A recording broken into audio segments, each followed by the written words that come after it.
बशर्ते यह है कि आप कोई बुरा काम न करें, किसी का आप कत्ल न करें, हिंसा न करें, कोई चोरी न करें, डकैती न करें, अमानवी काम न करें। जहां से हो जाए तहां तक सूझ समझ से इन सब चीजों से बचे रहे और जो गंदगी आपके पास में जमा है वो जल्दी से उसको उतार दिया जाएगा। लेकिन जब आप गलती कर लोगे और तुम ये नहीं समझोगे कि मालिक देख रहा और जितने नामदान दिया है वो देख रहा, तुम उसको और मालिक को अंधा समझोगे तो वो कर्म जमा हो जाएगा और उसकी आपको सजा मिल जाएगी। फिर आप रोओगे, चिल्लाओगे। हर तरह से यानी जीवों की संभाल होती है। ये बहुत ऊंचा संदेश और ऊंचा विज्ञान है। ये छोटी मोटी चीज नहीं है। उनको सब मालूम है कि जीवात्माएं कैसे उतरती हैं और कैसे चढ़ती हैं और मनुष्य शरीर में कैसे डाली जाती हैं और किस तरह से निकाली जाती हैं। फिर ये किन किन योनियों में इनके जाने का हिसाब होता है और उनके तार यानी उनकी डोरियां किस किस तरह की हैं और कौन कौन सी डोरी किस किस योनि में, 84 में या नरकों में या भिन्न भिन्न अलग अलग नरकों में, 4 खानों में, 84 लक्षयोनियों में, ये महात्माओं को सब जैसे आईने के सामने खड़े हो जाओ ऐसे दिखाई देता है। लेकिन अब ये जरूर है कि जब तुम्हारी आंख खराब हो गई तो आप ऐसा समझते हो कि सब अंधे हैं, किसी के आंख होगी ही नहीं, कोई दुनिया को देखता ही नहीं होगा। लेकिन जिसके आंख है वो तो कहता है सूरज है, चंद्रमा है, ये मकान दिखाई देता है, ये जमीन दिखाई देती है। पर सूर आदमी को क्या होगा, उसको क्या दिखाई देगा? इसलिए जगत अंधा हो गया है और बहरा हो गया। वो महात्माओं को पहचान नहीं पाता, समझ नहीं पाता। उसके पास समझने की बुद्धि नहीं और आंख अंधी हो गई तो कैसे पहचाने? कहीं अगर उसको आंख में आंख हो गई होती, वो दिव्य नेत्र ज्ञान चक्षु खुल गया होता, तब तो उस नूर में, उस प्रकाश में पहचान लेता। तो हिंदुओं और मुसलमानों और सिखों और ईसाइयों, ये जाति दौलत, ये जलम जात की संपत्ति महात्मा फकीरों के पास सबकी है। जो भी इच्छा करे, हिंदू, मुसलमान, सिख, ईसाई, वो महात्माओं के पास जाकर के इस दौलत को ले आए, इस संपत्ति को ले ले। ये सबकी है, किसी एक की नहीं है। और जो इसमें भाव भक्ति करेगा उसको ये दौलत मिल जाएगी। भक्ति नाम किसका है? आज्ञा का पालन, और कोई भक्ति नहीं। भक्ति नाम कोई तस्वीर देखने का नहीं। तुमने मंदिर में मूर्त देख ली तो इसका नाम भक्ति नहीं, या तुमने गाना गा लिया, कोई प्रार्थना कर ली, इसका नाम भक्ति नहीं।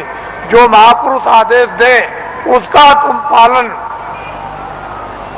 प्यार से करो, इसको कहते हैं भक्ति। यह है भक्ति।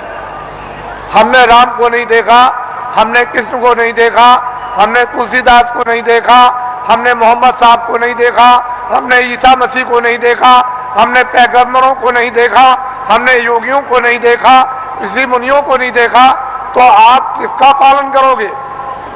रामायण समझ में आती नहीं, गीता समझ में आती नहीं, कुरान समझ में आती नहीं। अगर समझ गए होते तो रहम ना आ जाता, फिर जालिम तो नहीं रहते, हृदय में दया नहीं आ जाती, निर्दयी तो नहीं रहते। लेकिन वो तो तुम्हारी समझ में आता नहीं।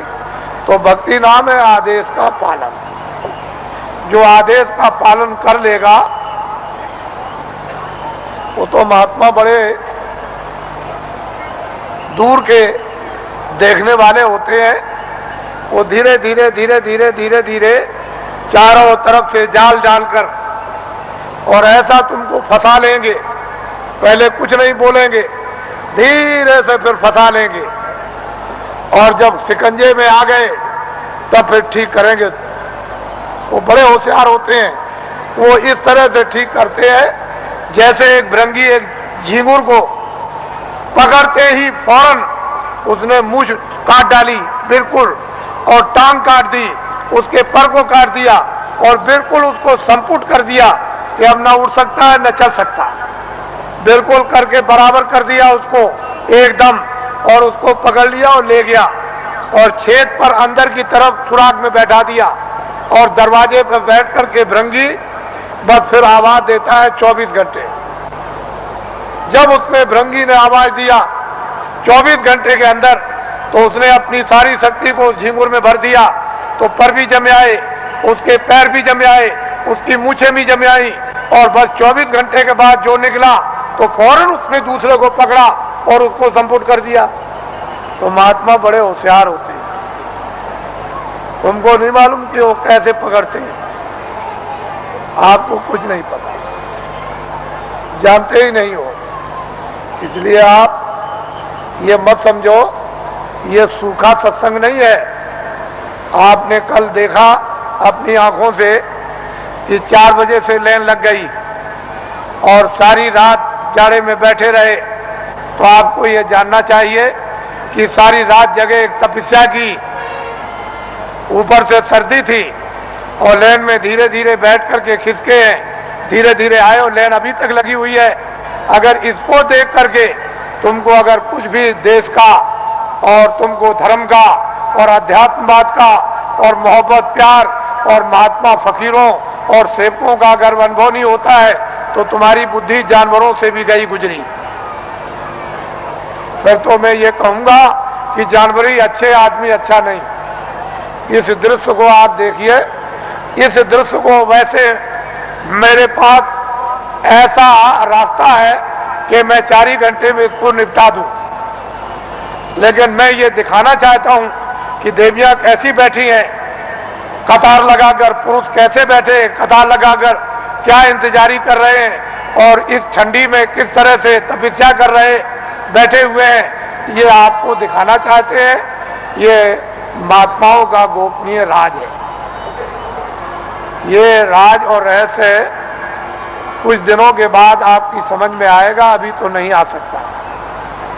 इसमें अगर आध्यात्मिकता का कहीं मसाला ना होता, सच्चा और सत्य, तब तो आप बहुत दूर चले गए होते।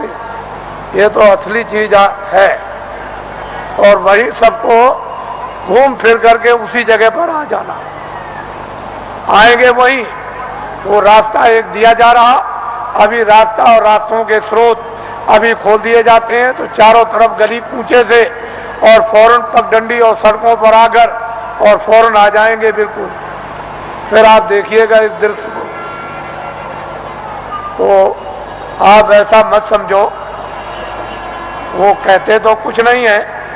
अगर कह दें कि तुम ये हो, तुमने सुबह इसको मारा, शाम को इसको मारा, इसकी चोरी की, इसकी डकैती की, इसका बुरा किया, इसका ये किया, तो 2 मिनट नहीं ठहरोगे। फिर तो 2 मिनट नहीं ठहर सकते हो, भाग के चले जाओगे, करे यहाँ तो सब कुछ खुल गया, यहाँ तो कुछ नहीं है। लेकिन वो धीरे से पोशीदा रखकर वो धीरे धीरे धीरे धीरे जब रास्ते पर ले आएंगे और बांध लेंगे, तो कहेंगे अरे बेटा, ये बच्चे तूने बहुत कुछ कर लिया, ये काम किया है। तब उसका होश उड़ जाएगा और वो अपनी जगह पर आ जाएगा। वो आदेश उसको मिलेगा, उसका पालन करेगा, उसका नाम है भक्ति। वाल्मीकि बदल गए, गंगा बदल गई, सदन कसाई बदल गए और बड़े बड़े राजे और जिम्मेदार बदल गए और डाकू और बदमाश बदल गए, बड़े लुच्चे और लफंगे बदल गए। महात्माओं के पास पहुंच करके बदल जाते और बड़े बड़े सिद्ध हो गए और बड़े ज्ञानी हो गए और त्रिकालदर्शी हो गए और जो इतिहास बना दिया उसको अभी तक कोई काट नहीं सका।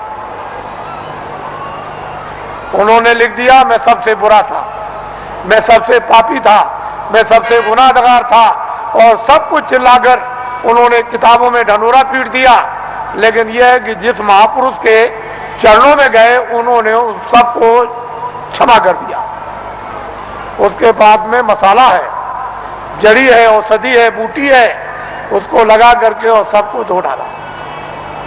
तब उसको स्वच्छ और साफ और निर्मल और शुद्ध और पवित्र है उसको कर दिया, उसकी तब महिमा होती है, तब गुणगान होता, तब भक्त और भगवान की लीला होती है। नहीं तो वैसे तो कौन भगवान को पहचान सकता है? भगवान तो भक्तों को पहचान लेगा, लेकिन भक्त कौन है? कोई नहीं। भक्त और भगवान का एक रस, एक रूप और एक भाव जब बन जाता है तब लीला होती है भक्त और भगवान की, स्वामी और सेवक की, और मुर्शिद और मुरीद।